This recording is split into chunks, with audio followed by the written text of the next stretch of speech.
¿Sí me escuchan? Sí. Eso espero. Espero que no se vayan a dormir, que estén muy concentrados. Hoy quiero continuar con esa serie de estudios que hemos venido viendo acerca de las perfecciones. No los veo muy convencidos, ¿eh? Acerca de los atributos de Dios o perfecciones de Dios. Estuvimos viendo las perfecciones absolutas o incomunicables. Vimos varios atributos, virtudes, perfecciones de Dios. Y decíamos que las perfecciones incomunicables son esas perfecciones que Dios comparte menos con nosotros. Hoy quiero entonces que veamos acerca de las perfecciones comunicables. Como su nombre lo indica, pues entonces son las que Él comparte más con nosotros, ¿eh? Quiero que leamos un texto en 2 de Pedro, capítulo 1, versículo 3. Esta mañana lo estaba leyendo y me pareció apropiado como a manera de introducción de este tema. Aunque creo que una buena introducción al tema la cantamos con la primera canción que se llama Absoluto. Me pareció muy acorde, ¿no? Porque es justamente de eso que cantamos, que es de una manera más amplia de lo que venimos hablando,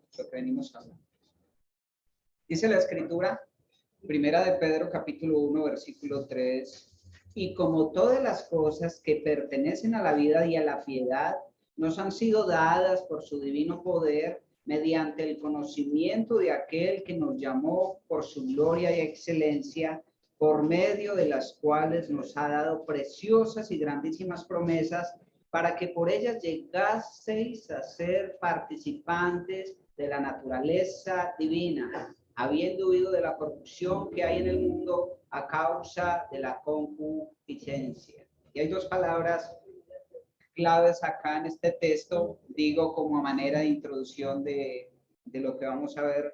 Y dice en el versículo 3, como todas las cosas que pertenecen a la vida y a la piedad, nos han sido dadas por su divino poder, mediante el conocimiento de aquel que nos llamó por su gloria y excelencia. Hay cosas, en este caso, estas perfecciones que Dios comparte con nosotros, que nos han sido dadas de parte de Dios. ¿Cómo? A través del Señor Jesucristo, a través del Espíritu Santo, de la obra del Espíritu Santo en nuestras vidas, a través de su palabra. A medida que vamos estudiando las Escrituras, después de haber creído el Evangelio, después de haber recibido el Espíritu Santo, el Espíritu Santo, la presencia de Dios en nuestra vida, su voz, es la que nos capacita para poder conocer a Dios, la naturaleza de Dios, las perfecciones de Dios, los atributos de Dios. Entonces, en primer lugar, Él nos las ha compartido. Pero hay otra palabra ahí, dice en el versículo 4, en la parte de para que por ellas llegases a ser participantes de la naturaleza divina. Estoy pensando en el hecho de que el propósito de esas virtudes, de esas perfecciones que Dios ha compartido con nosotros es para que nosotros podamos participar de la naturaleza divina. Y ojo, eso no significa que nosotros vayamos a ser iguales a Dios. No, sino que recuerden que nosotros fuimos creados a imagen y semejanza de Dios. Y por causa del pecado, esa imagen se echó a perder. Y ahora, por causa del Evangelio, en Cristo Jesús y en el conocimiento de Dios, esa semejanza de Dios se está haciendo más evidente todos los días en nuestra vida, ¿verdad? hasta, dice la Escritura, hasta que lleguemos a la estatura del varón perfecto. Y tiene que ver con eso, tiene que ver con eso, para que esa naturaleza divina se haga más evidente y más clara todos los días en nuestra vida. ¿Ok? Muy bien. Vamos a ver entonces, dijimos entonces acerca de las perfecciones o los atributos de Dios, que son las diferentes características o aspectos de la esencia de la naturaleza de Dios. O sea, son los atributos que hacen que Dios sea Dios. ¿Sí? Son esas virtudes que hacen que Dios sea Dios. Las perfecciones incomunicables o relativas son las que Dios comparte más con nosotros. Recuerden que, sin embargo, hemos dicho que no las perfecciones o atributos de Dios no las comparte en su totalidad. O sea, no hay perfecciones o virtudes de Dios que no sean totalmente incomunicables, pero otras no son totalmente comunicables. ¿Sí? Estamos ahí en un estado intermedio. Me hago entender. No son totalmente comunicables porque nosotros, vuelvo y tomo el ejemplo del amor, tenemos amor, pero no somos perfectamente amorosos como lo es Dios. Así que ese atributo se refleja en parte en nosotros. Y hay atributos, por ejemplo, como la inmutabilidad de Dios, que nosotros no, Él no la comparte con nosotros, pero de cierta manera hay algún grado de inmutabilidad en nosotros. Por ejemplo, a veces tomamos decisiones y nosotros somos firmes en ciertas decisiones, a veces nos disciplinamos para algo y cumplimos con la misión, pero no es algo que Él comparta mucho con nosotros. ¿Sí me entienden? Entonces, no son todos comunicables en su totalidad, pero tampoco son incomunicables en su totalidad.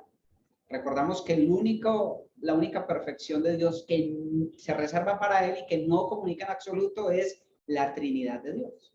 Es la única que se reserva para Él.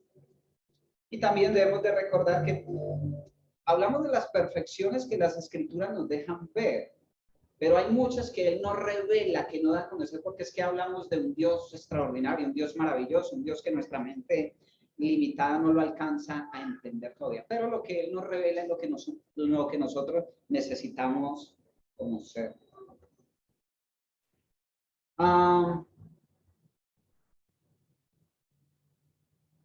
Muy bien, entonces, como leíamos en el texto, el conocer esas virtudes de Dios nos ayudan entonces a participar de la naturaleza divina de Dios, nos ayudan a ser más semejantes a Dios, que esa imagen con la cual fuimos creados y diseñados en el principio, que por causa del pecado del hombre se ha opacado. Cuando llegamos al conocimiento, mientras más conocemos a Dios en su esencia, en su naturaleza, pues entonces se va a ver más claramente en nuestras vidas. Ya lo hemos visto. Es bueno saber que el Espíritu Santo que habita en nosotros es el que nos capacita para poder conocer a Dios, para poder pensar como Dios piensa, para hacer las cosas como Él quiere que se hagan, ¿verdad? Para amar como Dios ama. Es el Espíritu Santo el que nos capacita, y gloria a Dios porque no estamos solos, Él nos está ayudando en esa tarea de conocer a Dios todos los días. Muy bien. Las perfecciones que describen el ser de Dios. Las perfecciones relativas que Él comparte más con nosotros. Entonces vamos a ver en primer lugar la personalidad de Dios, la personalidad de Dios. Y eso sugiere de que Dios no es una fuerza, no es una sustancia impersonal, porque Dios tiene personalidad. O si no, ¿cómo podríamos nosotros tener una relación con Dios? ¿Cómo podríamos nosotros orar a Dios? ¿Cómo podríamos nosotros adorarle si fuera solamente una sustancia? ¿Sí? O una fuerza, ¿cierto? Si no fuera una persona. Y hay grupos religiosos, sectas, diría yo, que consideran de una manera especial al Espíritu Santo como una fuerza. Pero hemos visto en ocasiones, en la clase pasada, acerca de la Trinidad de Dios, y decíamos de que el Padre, el Hijo y el Espíritu Santo son tres personas, pero un solo Dios. Los tres tienen las mismas capacidades porque son Dios, ¿verdad? Son espíritu los tres son todos poderosos, los tres son amor, los tres tienen todas esas virtudes. Entonces es bueno saber de que Dios es personal. Dios tiene personalidad. Dios tiene razón. Dios tiene conciencia de sí mismo. Dios tiene voluntad. Dios tiene libertad. Y una de las cosas que nos muestra esa perfección de Dios de la personalidad somos nosotros mismos. Porque si nosotros fuimos hechos a su imagen y semejanza, pues nosotros también tenemos esas características, ¿verdad? Nosotros tenemos libertad, tenemos la capacidad de pensar, nosotros nos enojamos, nosotros amamos, nosotros sufrimos, tenemos todas esas emociones de una persona, ¿verdad? Y nosotros fuimos hechos a su imagen. Entonces Dios es una persona. Y es importante conocer esto. El hecho de conocer de que Dios es una persona racional y moral, ¿sí? Y que interactúa con nosotros. Si no fuese una persona, ¿cómo podríamos o cómo podría él interactuar con nosotros, verdad? Si no fuese una persona. Es por eso entonces que podemos adorarle, podemos orarle, podemos amarle. Y Él puede regocijarse en nosotros, Él puede amarnos. Así que vamos a ver algunas evidencias bíblicas, como siempre. Voy a utilizar la Biblia, bueno, la Biblia que hay acá porque me es más rápido buscar para leer a su favor. Si usted está apuntando, yo voy a dar los versículos. No vamos a leerlos todos para hacer un poco, porque siempre es largo el tema. Entonces vamos a ver algunas evidencias bíblicas acerca de la personalidad de Dios. Y en primer lugar, en cuanto a la voluntad, Dios tiene voluntad. Dios tiene voluntad. El Salmo 40, versículo 8.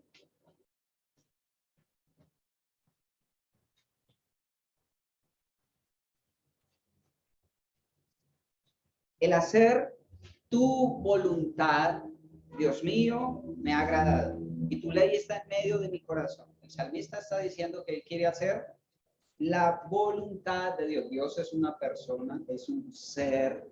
No es una persona, son tres personas. Es un ser que tiene voluntad.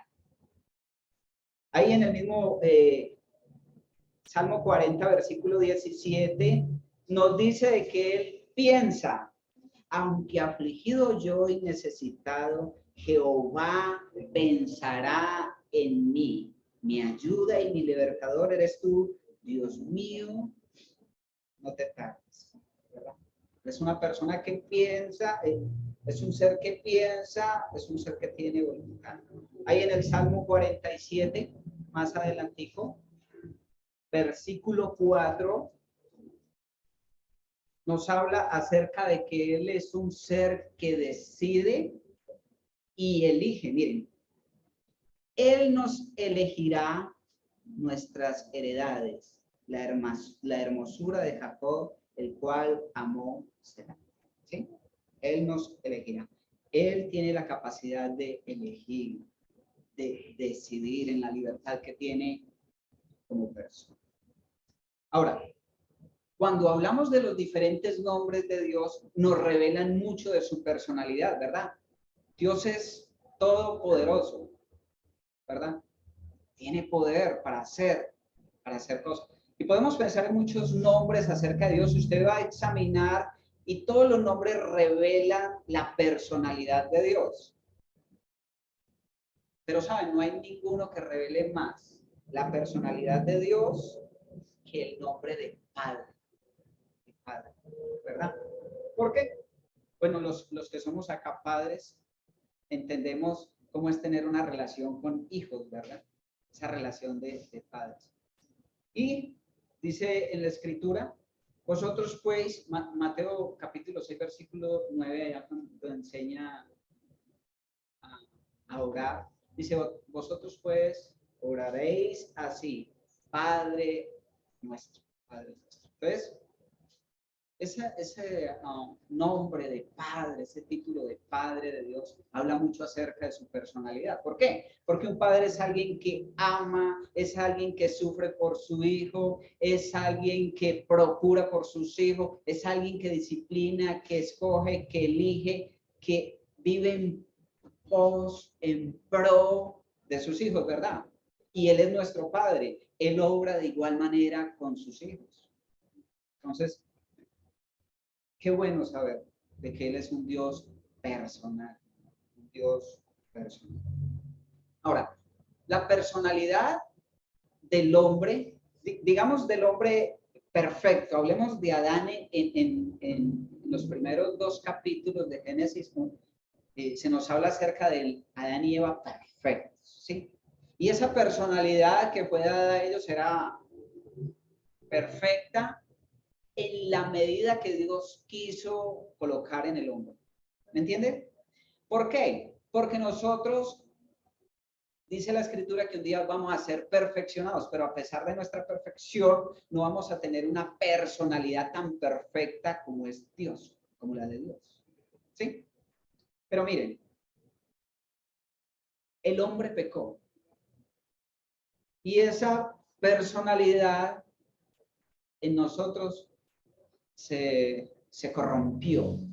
Y es a través del Señor Jesucristo y del Evangelio que esa personalidad está siendo recuperada en nosotros. Esa personalidad que Dios comparte con nosotros. Recuerde que este atributo Dios lo comparte con nosotros porque nosotros también somos personas. Nosotros pensamos, nosotros amamos, nosotros elegimos, ¿verdad? Ahora, el propósito de estas virtudes que Dios ha compartido con nosotros, que Dios comparte más con nosotros, tienen un propósito. ¿Ustedes cuál creen que es el propósito? El propósito es que nosotros imitemos esos atributos, esas virtudes de Dios que Él comparte con nosotros, ¿verdad? Entonces, la pregunta es, ¿cómo podemos nosotros imitar la personalidad de Dios? ¿Cómo podemos nosotros imitar la personalidad de Dios? La verdad es que sucedió en el mismo momento de la creación del hombre. ¿Por qué? Porque la Escritura dice que nosotros fuimos hechos a su imagen. Dijo, y hagamos al hombre a nuestra imagen conforme a nuestra semejanza. Entonces esa personalidad de nosotros es heredada directamente, es dada directamente desde el día de la creación. Pero vuelvo y explico. Es algo que se está recuperando. La perfección de esa personalidad de nosotros se está logrando a medida que le conocemos, a la medida que nosotros vivimos en obediencia a Él, en su persona, que le deseamos, que damos libertad al Espíritu Santo para que obre nuestra vida. ¿Está claro? ¿Está entendido? Es un tema un poquito complicado, no hay tiempo para profundizar más, pero bueno, ahí vamos. Esperamos en el Señor que podamos entender, que podamos aprovecharlo, que podamos imitarlo, llevarlo al campo de la práctica, lo cual es la idea principal. Muy bien. Vamos a ver uno. Entonces vimos la personalidad de Dios. Dios es personal. Y por eso tenemos una relación personal con Él. Entonces podemos orar, podemos amarle, todo eso. Y Él nos ama y se goza en nosotros. Hay una relación personal con un Dios personal. No es simplemente una fuerza, algo que está ahí, una sustancia. Es una persona. Es una persona. Ahora vamos a ver la sabiduría de Dios. la sabiduría de Dios. ¿Cómo podemos definir la sabiduría de Dios? Podemos decir que es el conocimiento perfecto de cómo actuar con destreza para llevar a cabo todo su beneplácito. Está como larga la definición, ¿verdad? Pero la palabra clave acá es destreza. Hay una definición de sabiduría que leí hace mucho tiempo y creo que es una definición muy acertada, que sabiduría es el arte de vivir la vida. ¿Sí? El arte de vivir la vida es la sabiduría. Pero en el caso de Dios, como la sabiduría de Dios es perfecta, infinitamente perfecta, entonces es el conocimiento perfecto, la destreza que Dios tiene para actuar, para ejecutar, para hacer cualquier cosa que le glorifique a sí mismo. Todo lo que Dios hace, Él lo hace con gran destreza. Y el propósito de cada cosa que Él hace es glorificarse a sí mismo, ¿verdad? Cuando yo estaba estudiando esto y escuché como ese término, o sea, de glorificarse a sí mismo, a veces suena como muy pesado, como que, uy, Dios tan egoísta, ¿cierto?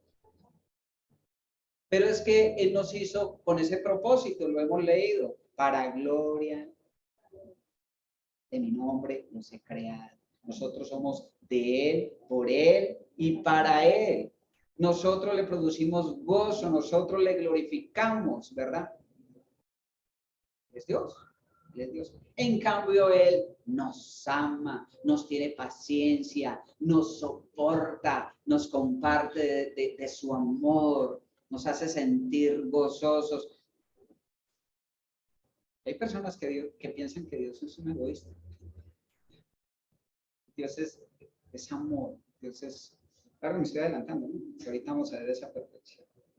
Entonces, la sabiduría de Dios es esa destreza que Él tiene para hacer las cosas que le glorifiquen a sí mismo. Y esa palabra destreza viene del término hebreo hokmah, con H, J, hokmah, ¿sí? Y también, ¿qué significa destreza? Destreza.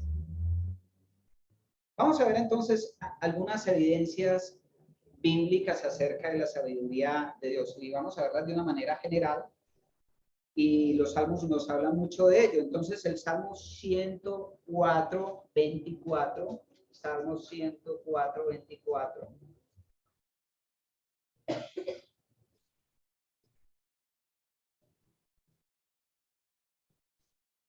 Y aquí vamos a ver algo muy interesante. Dice el salmista, cuán innumerables son tus obras, oh Jehová. Hiciste todas ellas con sabiduría. La tierra está llena de tus beneficios. Y aquí vemos la destreza de Dios, la sabiduría de Dios en la creación. ¿Sí? Dios crea el universo de una manera perfecta. Pero ¿saben? Él lo hace de la manera adecuada para que esa creación le glorifique a Él. ¿Sí? Dios tuvo la sabiduría para hacer la creación de una manera muy especial al ser humano con el propósito de que le glorifique a Él. Interesante, ¿no? Y nosotros, a pesar de que tenemos una naturaleza caída, o sea, un viejo hombre que combate con un nuevo hombre que ha sido redimido por la sangre de Jesús y que estamos en el proceso de ser restaurados, ¿verdad?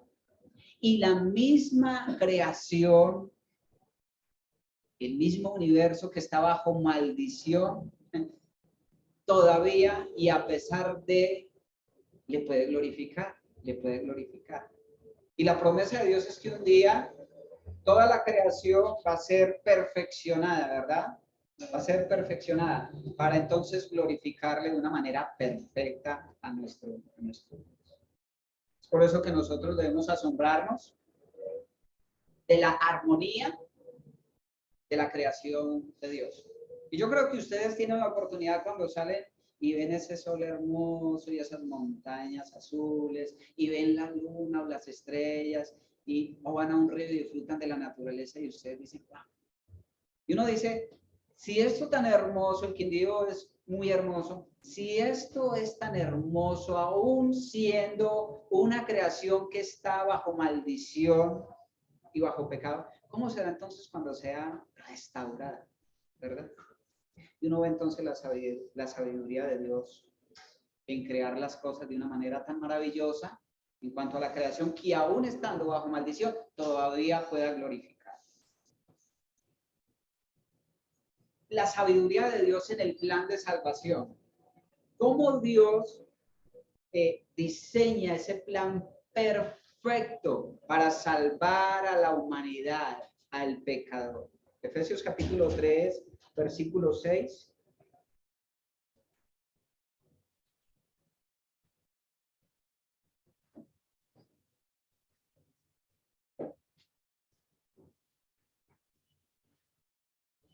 Y escuchen, Pablo predicó el evangelio tanto a judíos como a gentiles, ¿verdad? Y dice la escritura que los gentiles en otro tiempo, o sea, podríamos decir que como que no hacíamos parte de ese propósito, por decirlo así, porque el propósito de Dios estaba claro desde la eternidad en su anticipado conocimiento. Mire cómo Dios, de una manera tan sabia, ejecuta ese plan para unir dos pueblos, dos grupos raciales totalmente diferentes, para formar entre ellos dos un solo pueblo, como hablábamos esta mañana, un solo pueblo. Dice entonces Efesios capítulo 3, versículo 10, para que la multiforme sabiduría de Dios, a ver, perdóneme, 3:6. Efesios 3:6. Que los gentiles son coherederos y miembros del mismo cuerpo y compartícipes de la promesa en Cristo Jesús por medio del evangelio. Y Dios diseñó entonces ese plan perfecto donde el evangelio unificaba a todos para hacer de ellos un solo pueblo. Es un plan perfectamente diseñado, dando cumplimiento al propósito de Dios. Entonces, podemos decir de que el propósito de Dios se da a conocer en sus diversidades a través de la iglesia, ¿verdad? Es la iglesia la que da a conocer al mundo entero el propósito de Dios. ¿Cuál es el propósito de Dios con la humanidad? Que todos crean el evangelio, que todos se arrepientan, que todos sean salvos, para que todos aquellos que crean entonces puedan hacer parte de ese reino celestial y no se pierdan, sino que tengan vida eterna. Y es la iglesia la que promueve ese mensaje, ¿verdad? Y el Espíritu Santo entonces confirma ese mensaje, ¿verdad? Convence y hace que las personas se arrepientan a través del evangelio, la sabiduría de Dios para la redención. Él diseñó el evangelio. Muy bien. Vamos a ver entonces uno más. Tenemos entonces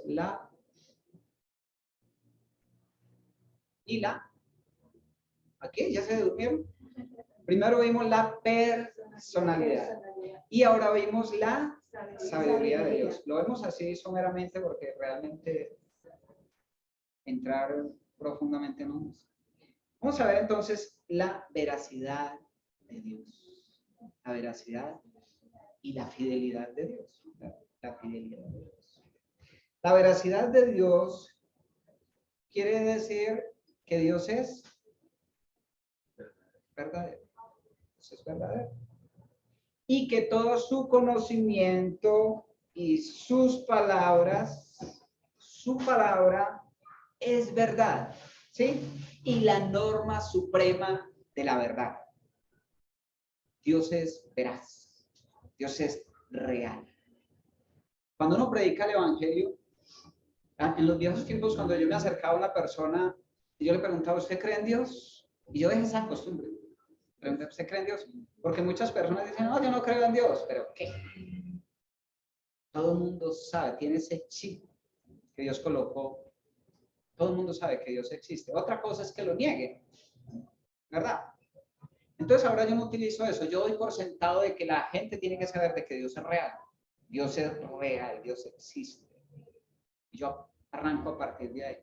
Y en el camino me daré cuenta si es un ateo, como dicen ellos, gracias a Dios. Es un necio, porque dice la escritura, no es un ateo, no hay ateo. Dice la escritura que dice el necio en su corazón, no hay Dios. Entonces no hay ateo, ¿hay qué? Necios. Y esa palabra necios, del griego moros, que significa retrasado mental. Para Dios una persona que le niegue es simplemente un retrasado mental, y eso lo vemos en Romanos capítulo 2, capítulo 3, donde dice que aquellos que se llenaron en sus razonamientos, en su necio corazón, pueden tener deseo y todo eso. Ahí en ese Tesalónico, por ahí la veracidad de Dios entonces quiere decir que Él es el Dios verdadero, que su palabra y su conocimiento son veraces y que su palabra es la norma suprema de la verdad. ¿Dónde podemos entonces encontrar la verdad de Dios? Su palabra y su palabra. ¿Usted quiere conocer la verdad? ¿Qué dice Dios? La verdad de cada asunto, vaya a las escrituras. Vaya a las escrituras. Dios es verdadero y real. Y los demás dioses son, dioses con D minúscula, ¿verdad? Hay un versículo en Jeremías 10, versículo 10, que habla acerca de eso. Jeremías 10 dice, mas Jehová es el Dios verdadero. Él es Dios vivo y Rey eterno. A su ira tiembla la tierra y las naciones no pueden sufrir su indignación. Versículo 11. Les diréis así, los dioses que no hicieron los cielos ni la tierra, desaparezcan de la tierra y debajo de los cielos. O sea, el único Dios verdadero es nuestro Dios. Y los otros que desaparezcan, dice, no hicieron nada. Son dioses, son diminutos, son falsos dioses. Juan capítulo 17, versículo 3. Juan capítulo 17, versículo 3. Y esta es la vida eterna, que te conozcan a ti, el único Dios verdadero, y a Jesucristo, a quien has enviado.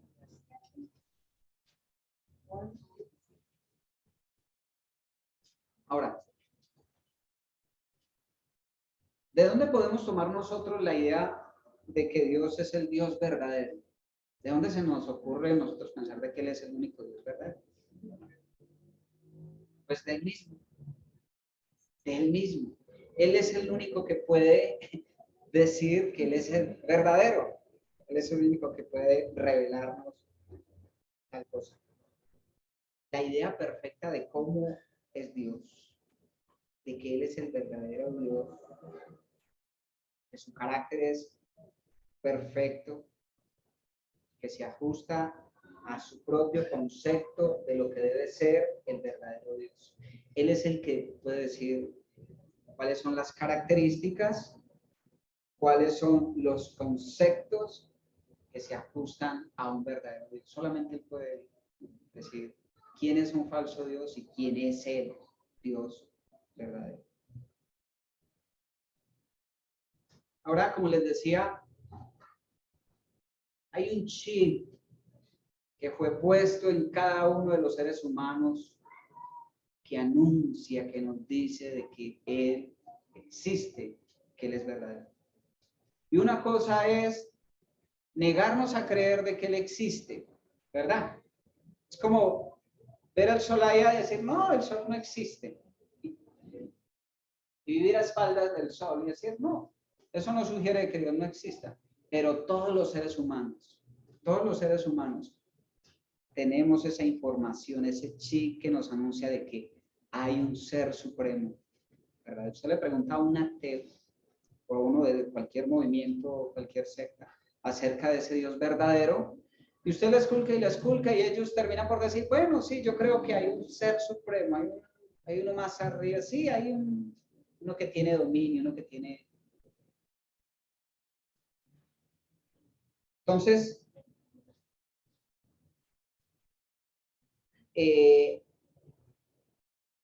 la palabra de Dios, entonces Dios es verdadero. Y en cuanto a su palabra, la palabra de Dios es la norma suprema de la verdad. Esto quiere decir de que Dios es confiable y fiel en su palabra. Y recuerdan el versículo de Tito capítulo 1, versículo 2, que dice que Dios es el Dios que no miente. Él es fiel, nosotros podemos confiar en su palabra porque Él es veraz. Y su palabra es la norma suprema, es la autoridad suprema de la verdad. Ay, ese tiempo, ¿hasta qué horas estamos? Ay, 5 minutos. No acabamos.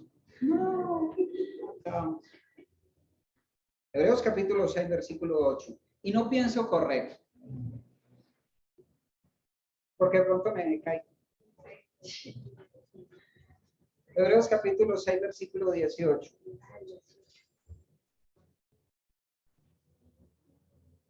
Para que por dos cosas inmutables en las cuales es imposible que Dios mienta, tengamos un fortísimo consuelo los que hemos acudido para asirnos de la esperanza puesta delante de nosotros. Dios es confiable. Dios es confiable. ¿Por qué? Porque es imposible que Él nos hable mentiras. Por eso podemos tener la confianza en el Dios al cual hemos acudido para asirnos de su consejo. Salmo 12:6, Proverbios 35, no lo vamos a ver. ¿Cómo imitar la veracidad de Dios? ¿Cómo imitar la veracidad de Dios? Dios es verdadero, Él habla con verdad, Él no miente. ¿Qué creen ustedes que debemos hacer nosotros para imitar esa perfección de Dios? ¿Cómo? No se les ocurre. ¿Verdad? Hablando verdad. ¿Y cómo podemos hacer esto? Debemos procurar. Podemos imitar esto procurando tener un conocimiento verdadero primeramente en cuanto a Dios y al mundo. Primero, tener un conocimiento verdadero acerca de Dios, ¿sí? Y también del mundo. El mundo hoy, y de hecho en muchas iglesias, no son iglesias de Dios, la verdad, sectas, hablan acerca y creen y apoyan el matrimonio gay. ¿Qué dice Dios acerca de eso? Entonces es tener un conocimiento verdadero acerca de Dios, de lo que Dios dice, de lo que Dios piensa, y un conocimiento verdadero de lo que el mundo piensa, de cómo el mundo actúa, y poder nosotros entonces, pues, tomar lo que es bueno, hacer lo que es bueno, lo que a Dios le agrada, ¿verdad? Entonces, en primer lugar, eso, tener un conocimiento verdadero acerca de Dios y acerca del mundo. Empezando por tener pensamientos verdaderos en cuanto a Dios y a la creación. Y eso solamente lo podemos lograr permitiendo que la Biblia haga parte de nuestras vidas. O sea, que podamos leer las Escrituras, que podamos escudriñarlas y que podamos conocer de primera mano los pensamientos de Dios y a Dios mismo, que es lo que estamos haciendo, conociendo a Dios en su esencia, ¿verdad? ¿Para qué? Para tener los pensamientos que Dios tiene. Entonces, que nosotros podamos decir como el salmista en el Salmo 139:7. Salmos 139:7.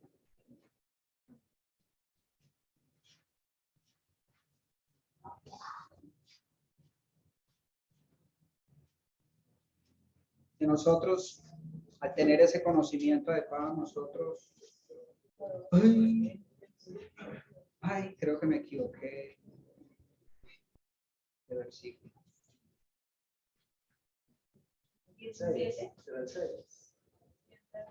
17.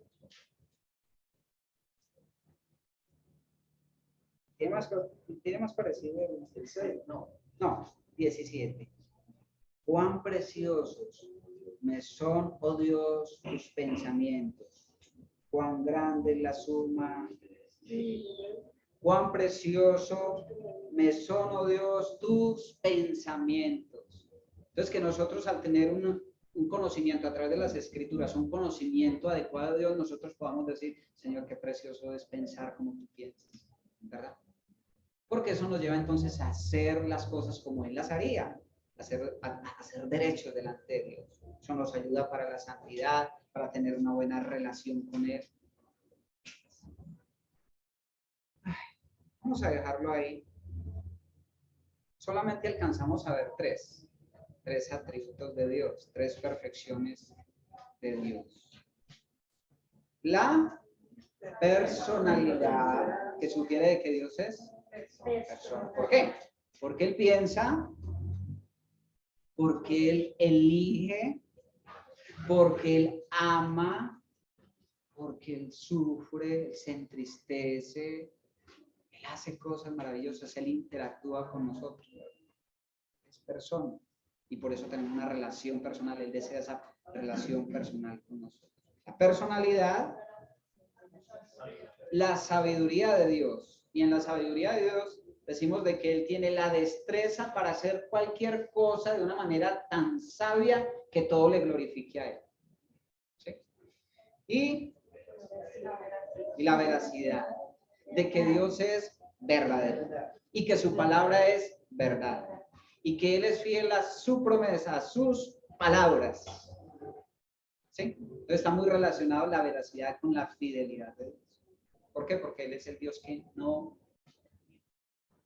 Luego vamos a ver entonces la bondad, el amor, la misericordia, y son como 60 atributos más, pero no alcanzamos.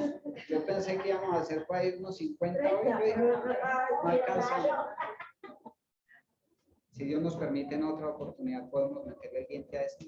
Miren, lo digo personalmente, para mí ha sido un tema que me ha ayudado mucho. Lo he disfrutado mucho porque es conocer a Dios, realmente a Dios. Y nosotros fuimos puestos para eso, para conocerle, ¿no? Nosotros estamos en ese propósito de conocerle, de entenderle. ¿Por qué? Porque eso nos ayuda a adorarle de una manera apropiada, a vivir de una manera apropiada, a ser como Él, a pensar como Él, todo lo que oramos. Oh Dios, una vez más te damos gracias por tu palabra. Señor, como tú te revelas a través de tu palabra escrita. Y Señor, nos cuentas cómo eres. Y nosotros nos maravillamos de tu grandeza. Oh Dios, realmente quedamos asombrados al conocerte, al ver lo magnífico y perfecto que tú eres. Y te damos gracias, Señor, porque tú nos participas de esa naturaleza en cierto grado. Y Padre, queremos rogarte que tú nos ayudes a imitar esas perfecciones tuyas para que en todo tú seas glorificado. Gracias, Señor, por mis hermanos y hermanas y por cada persona que nos acompaña esta tarde ya. Señor, para que tú nos ayudes a caminar contigo y a conocerte un poco más cada día. Una vez más, Señor, gracias y quedamos en tu presencia. Oramos en el nombre precioso de Jesús. Amén. Que Dios les bendiga.